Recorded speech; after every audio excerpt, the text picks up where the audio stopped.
Senator Mackenzie. Thank you. Thanks, Ms Cramp, for your evidence. It seems you've been on this journey for a long time, since $5 million man before was CEO. I just wanted to go to the rural and regional impacts of the decisions to sack CEO Christine Holgate.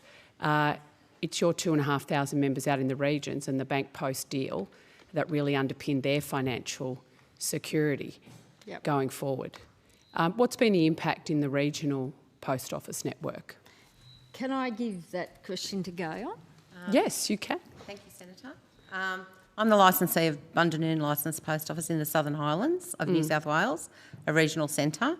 And during COVID, we witnessed the closure of many bank branches in our closest town, which is a good 15-minute drive from Bundanoon, or a 30-minute bus ride for some of our elderly people who don't drive. Those branches were closed, the ATM machines were ripped out of the streets, and the only other option was for these members of our community to come to post offices to do their banking.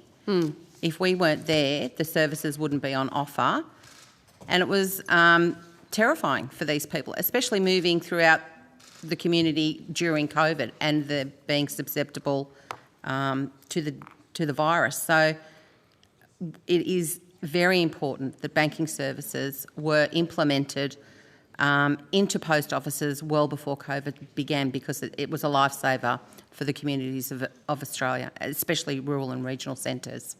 Do you have any concerns, given what's happened to Ms Holgate and the perceived direction the board is heading in, about the renegotiation of the Bank at Post deal?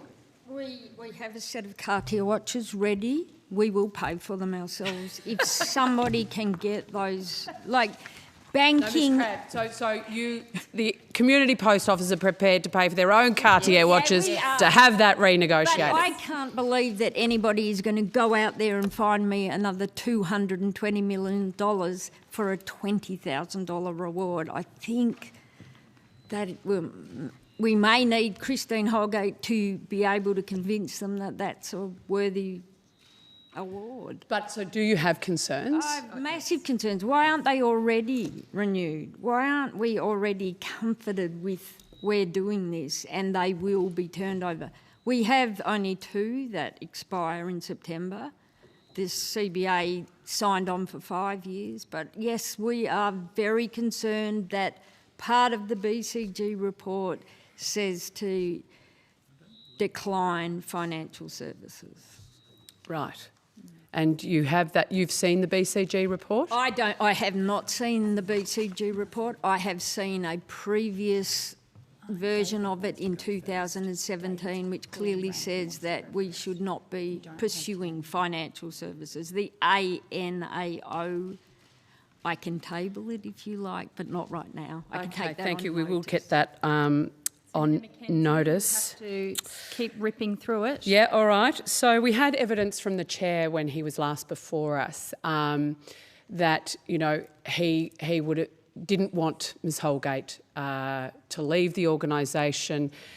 He was quite adamant about that, and that he was very clear that she acted within her policy authority. I mean, what is your view? Should we have changed the policy that she was legally operating under rather than changing the CEO itself? Yes, we should have done that if there was any problem. But as the investigation showed, there was no problem with what she did. I hold the chair to account. He should have stood up on the day and said no. Do you have concerns that policies being announced, such as the perishable goods changes to deliveries and from Australia Post, are a direct result of the implementation of the BCG report? I don't know that it's a direct response to that. I think it's more a lack of management ability. It was just too difficult. It's much easier to just walk away.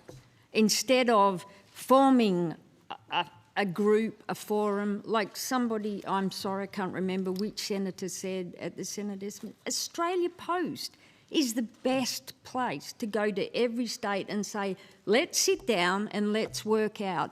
These boutique cheese makers are our customers. They're in the regional and rural centres. There are emerging small businesses all through Australia. They're working in the bush. They can do their job. They can engage with e-commerce. They can go to the post office. How on earth can they actually engage DHL in the Lightning Ridge? 100%. You don't need to. Australia Post should have been doing that, and it was on the table.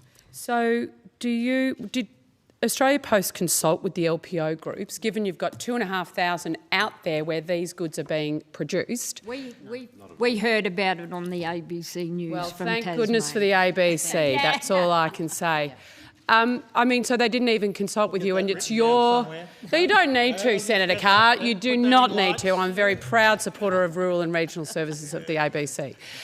Mr Hurst, you were going to say, I mean, 2,500 community post offices are the ones actually picking up these orders, delivering them. They're at the front line. So you're telling me Australia Post Management did not consult? Look, firstly, Australia Post Management never consult. It's not in their vocabulary. They say they consult, but they have no understanding of the word consult. They consulted to us by sending us a letter saying this was taking place. Now, as to... So it's informed rather than... It was informed. We're informed of their decision-making processes. Now, in terms of was the change to perishable goods because of the BCG report, I don't know. We don't know because we haven't seen it in full. But what it is a direct result of a change of CEO. Mm-hmm. That's what's caused it, was the change in the CEO. So there was no discussion of this sort of change while Ms Holgate No, not at all. Not at all.